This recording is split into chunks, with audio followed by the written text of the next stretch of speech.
அனைவருக்கும் எனது அன்பான வணக்கம். தெய்வீக ஆற்றல் சேனலுக்கு உங்களை அன்புடன் வரவேற்கிறேன். இன்று நாம் பார்க்க போகிற பதிவு வருகின்ற ஞாயிற்றுக்கிழமை, அதாவது 21/4/2024 சித்திரை 8ஆம் நாள். இந்த வருடத்தில் சித்திரை குரோதி ஆண்டின் முதலாவதாக வரக்கூடிய வளர்பிறையில் வருகின்ற பிரதோஷம் திரையோதசி திதியில் வருகிறது. இந்த பிரதோஷ தினத்தில் சிவாலயத்திற்கு சென்று சிவனை வழிபட்டு நமக்கு ஏற்பட்டுள்ள துன்பங்கள் துயரங்கள் அனைத்தும் நீங்கி வாழ்வில் ஒளிமயமான இன்பமான வாழ்க்கை வாழ இந்த ஒரு பொருளை சிவன் கோயிலுக்கு சென்று உங்களுடைய தலையை சுற்றி தூக்கி போடுங்க. அதை பற்றி இந்த வீடியோ முழுமையும் பார்க்கலாம். வீடியோவை ஸ்கிப் பண்ணிடாமல் பாருங்கள். நம்ம தெய்வீக ஆற்றல் சேனலை இப்போ தான் ஃபஸ்ட் டைம் பார்க்குறீங்கன்னா உடனே சப்ஸ்கிரைப் பண்ணிக்கோங்க. பக்கத்தில் இருக்க பெல் ஐக்கானையும் கிளிக் பண்ணிக்கோங்க. பிரதோஷ விரதத்தை இதுவரையும் கடைப்பிடிக்கலை, நாங்கள் இப்போ தான் முதலாவது ஆரம்பிக்க போகிறோம் அப்படின்னு நினைக்கிறவங்க, நான் சொல்கிற இந்த 4 மாதத்தில் ஏதாவது ஒரு மாதத்தில் நீங்கள் முதல்ல தொடங்கணும்.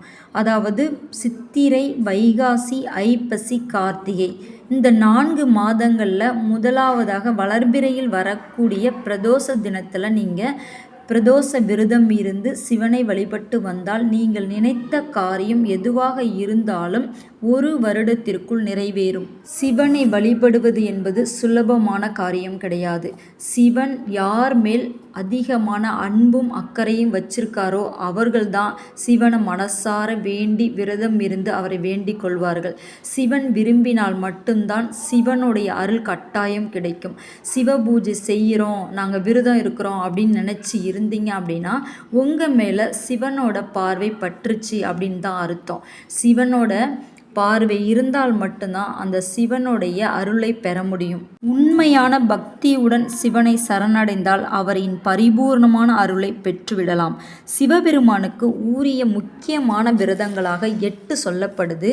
அந்த 8 பற்றி நான் இன்னொரு வீடியோவில் சொல்கிறேன். இப்போ அவற்றில் சிவனுக்கு மிகவும் பிரியமானதாக சொல்லப்படுவது பிரதோஷ விரதமும் மாதம் மாதம் வருகின்ற சிவராத்திரி விரதமும் தான். அவருக்கு மிகவும் பிடித்தமான ஒரு 2 நாட்கள் வழிபடுவதற்கென்று உகந்த நாளாகவும் சொல்லப்படுது. இந்த பிரதோஷ நாள்லையும் சிவராத்திரி நாள்லையும் விரதம் இருந்து நாம் கடைபிடித்து வந்தால் நமக்கு என்னெல்லாம் நன்மைகள் வேண்டுமோ அனைத்தும் கிடைக்கும். பிரதோஷம் நேரம் மாலை 4:30 மணி முதல் 6 மணி வரை இருக்கக்கூடிய இடைப்பட்ட நேரத்தில் நீங்கள் சிவன் கோயிலுக்கு செல்லணும். அங்கு சிவனுடைய நாமத்தை சொல்லிக்கிட்டே இருங்க. 108 முறை ஓம் நமச்சிவாய என்ற 5 எழுத்து மந்திரத்தை உங்கள் நாவினால் உச்சரிங்க. சிவபூஜையில் கலந்துக்குங்க. உங்களால் முடிந்த பொருட்களை வாங்கி கொண்டு கொடுங்க. அதில் கட்டாயம் இடம்பெற வேண்டியது வில்வ இலை. ஒரு இலை கிடைத்தாலே போதும். நீங்கள் மாதந்தோறும் 2 முறை வரக்கூடிய பிரதோஷ தினத்தன்று வில்வ இலை கொண்டு கொடுங்க. உங்களுக்கு எவ்வளோ கஷ்டங்கள் இருந்தாலும் அந்த கஷ்டங்களில் அப்படியே படிப்படியாக குறைந்துவிடும். தினமும் மாலை 4:30 மணி முதல் 6 மணி வரை வரக்கூடிய இந்த நேரமும் நித்திய பிரதோஷ காலம் என்று தான் சொல்லப்படுது. அந்த நேரத்திலேயும் நீங்கள் சிவன் கோவிலுக்கு விநாயகர் கோயிலுக்கு சென்று விளக்கு ஏற்றி வழிபடலாம். பிரதோஷ விரதம் இருக்க போகிறேன் அப்படின்னு நினைக்கிறவங்க அதிகாலையிலே பிரதோஷ தினத்தன்று எழுந்து குளிச்சுட்டு ஓம் நமச்சிவாய என்ற மந்திரத்தை சொல்லி அவங்க நெற்றியில் விபூதி வச்சுக்கிட்டு அன்று முழுக்க ஓம் நமச்சிவாய மந்திரத்தை உங்களுக்கு எப்பெல்லாம் டைம் கிடைக்குதோ அந்த நேரத்தில் சொல்லிக்கிட்டே இருங்க. அன்று முழுக்க விரதம் இருக்கணும். விரதம் இருக்க முடியாதவர்கள் பால் பழம் எடுத்துக்கலாம், தண்ணீர் குடிச்சிக்கலாம். மாலை 4:30 மணி முதல் 6 மணி வரை உள்ள இடப்பட்ட நேரத்தில் நீங்கள் எந்த உணவும் ஆகாரமும் எடுத்துக்கக்கூடாது. சிவபூஜையில் கலந்துக்கோங்க. சிவபூஜையில் கலந்துக்க முடியாதவங்க அவங்க வீட்டிலையே சிவன் படம் இருந்தால் அதுக்கு தீபம் ஏற்றி வைங்க. அல்லது உங்கள் வீட்டு பூஜை அறையில் விளக்கி ஏற்றி வைத்து ஓம் நமச்சிவாய மந்திரத்தை சொல்லிக்கிட்டே இருங்க. அந்த 4:30 மணி முதல் 6 மணி வரை இருக்கக்கூடிய இடைப்பட்ட நேரத்தில் விளக்கி ஏற்றி வச்சுட்டு உங்கள் வீட்டில் உள்ள கதவு எல்லாமே திறந்து வைங்க. இப்படி செஞ்சாலுமே உங்களுக்கு அதனுடைய பலன் முழுமையாகவே கிடைக்கும். ஞாயிற்றுக்கிழமை இந்த பிரதோஷம் வர்றதுனால ராகுவும் கேதுக்கும் உரிய நேரமாக 4:30 மணி முதல் 6 மணி வரை இருக்கின்றது.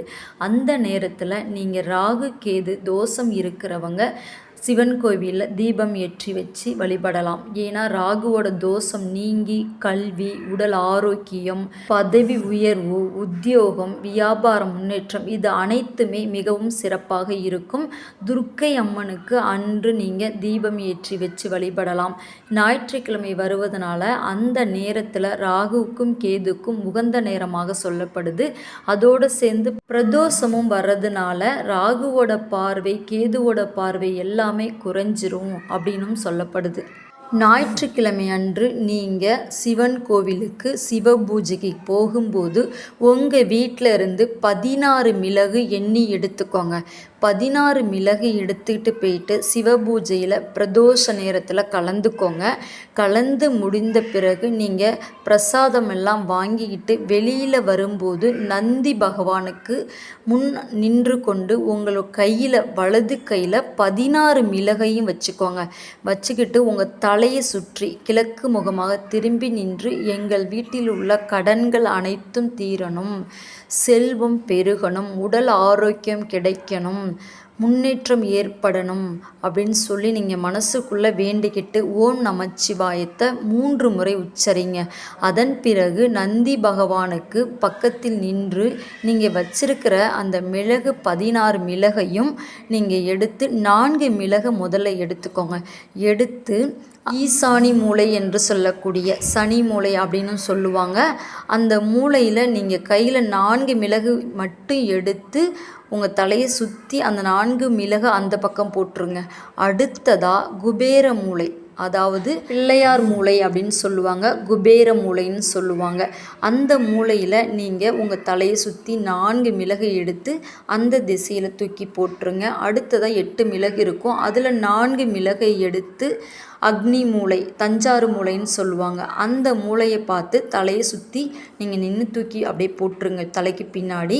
இன்னும் 4 மிளகு வச்சுருப்பீங்க. அந்த 4 மிளகை எடுத்து வாயு மூலை என்று சொல்லக்கூடிய கொடிக்கா மூலைன்னு சொல்லுவாங்க, அந்த மூலையில் உங்கள் தலையை சுற்றி 4 மிளகை போட்டுருங்க. இதை நீங்கள் எப்போ செய்யணும்னா கோயிலில் பூஜையெல்லாம் முடிஞ்சு வீட்டுக்கு வரும்போது தான் செய்யணும். அப்படி செஞ்சுட்டு நீங்கள் திரும்பி பார்க்காம உங்கள் வீட்டுக்கு வந்துடுங்க. இதே போல் ஒவ்வொரு பிரதோஷம் அன்றும் நீங்கள் செஞ்சிருங்க. உங்களுக்கு எவ்வளோ கடன்கள் இருந்தாலும் சரிங்க, அந்த கடன்கள் கட்டாயம் குறைஞ்சிக்கிட்டே வரும். உடல் ஆரோக்கியம் பெறும், முன்னேற்றம் ஏற்படும். இப்போ தொழில் செய்கிறீங்க அப்படின்னா தொழில் விருத்தி அம்சம் ஆகணும் அப்படின்னு சொல்லி வேண்டிக்கிட்டு இந்த 16 மிளகையும் இப்படி செஞ்சு பார்த்தீங்கனாலே உங்களுக்கு ஒரு குறிப்பிட்ட நாட்கள்லேயே நல்ல பலன் கிடைக்கும். நிறைய நன்மைகள்லாம் வந்து சேரும். பிரதோஷ தினத்தன்று தான தர்மங்கள் செய்யுங்க. அன்னதானம் கொடுக்கறது ரொம்ப நல்லது. அன்று ஞாயிற்றுக்கிழமை என்பதனால நீங்கள் சக்கரை பொங்கல் உங்களால் செய்ய முடிஞ்சால் செஞ்சு எடுத்துகிட்டு போயிட்டு அங்கே வரும் பக்தர்களுக்கு பிரசாதமாக கொடுங்க. இந்த மிளகு பரிகாரத்தை நீங்கள் தொடர்ந்து விடாமல் ஒரு 3 மாதம் 6 பிரதோஷம் வரும். வளர்பிறையில் 3, தேய்பிறையில் 3, இந்த 6 பிரதோஷ வேளையிலும் நீங்கள் இதே போல் செஞ்சு பாருங்கள். கட்டாயம் உங்களுக்கு நல்ல ஒரு பலன் கிடைக்கும். இப்போ பிரதோஷ நாளில் உங்களால் கோயிலுக்கு போக முடியல அப்படின்னு நினைக்கிறவங்க உங்கள் வீட்டுக்கு அருகில் விநாயகர் கோயில் இருக்கும். கட்டாயம் எல்லார் ஊர்லேயுமே இருக்குது. விநாயகர் கோயிலுக்கு அந்த பிரதோஷ வேளையில் போயிட்டு அங்கே நீங்கள் இதே போல் 16 மிளகு எடுத்துகிட்டு போயிட்டு விநாயகருக்கு ஒரு விளக்கு ஏற்றி வச்சுட்டு நீங்கள் மனசுக்குள்ளே வேண்டிக்கிட்டு இதே போல் அந்த மிளகை எல்லா மூலையிலையும் அந்த டைரக்ஷனில் தூக்கி போட்டுட்டு வந்துடுங்க. இதே போல் தொடர்ந்து 3 மாதங்கள் செஞ்சு பாருங்கள். நமக்கு நன்மைகள் நடக்கணும் அப்படின்னா அந்த ஈசன் எம்பெருமான் மனசு வச்சா மட்டும்தான் முடியணும். அதற்கு நாம் உண்மையான பக்தியுடன் அவரை சரணடைஞ்சிட்டோம் அப்படின்னா நமக்கு எல்லாமே கிடைக்க ஆரம்பிச்சிருங்க. ஈசன் மேலே எல்லா பாரத்தையும் போடுங்க. அவனே துணை, ஈசனே நீயே துணை, சிவனே கதி என்று நம்ம இருந்தோம்னா நமக்கு கட்டாயம் எல்லா பிரச்சனையிலும் இருந்துமே நம்ம வெளியில் வந்துடலாம். இந்த பரிகாரத்தை செஞ்சு பாருங்கள். உங்களுக்கு அந்த சிவனுடைய அருள் பரிபூர்ணமாக கிடைக்கும். எந்த பிரச்சனையாக இருந்தாலும் அதிலிருந்து வெளியில் வந்துடலாம். இதை செஞ்சு பார்த்துட்டு உங்களுடைய சஜெக்ஷன் எப்படி இருக்குது அப்படின்னு சொல்லி எனக்கு கமெண்ட் பாக்ஸில் கமெண்ட் பண்ணுங்கள். இந்த வீடியோ பிடிச்சிருந்தால் லைக் பண்ணுங்கள், ஷேர் பண்ணுங்கள், மறக்காமல் சப்ஸ்கிரைப் பண்ணிக்கோங்க. வாழ்க வையகம், வாழ்க வளமுடன். நன்றி, வணக்கம்.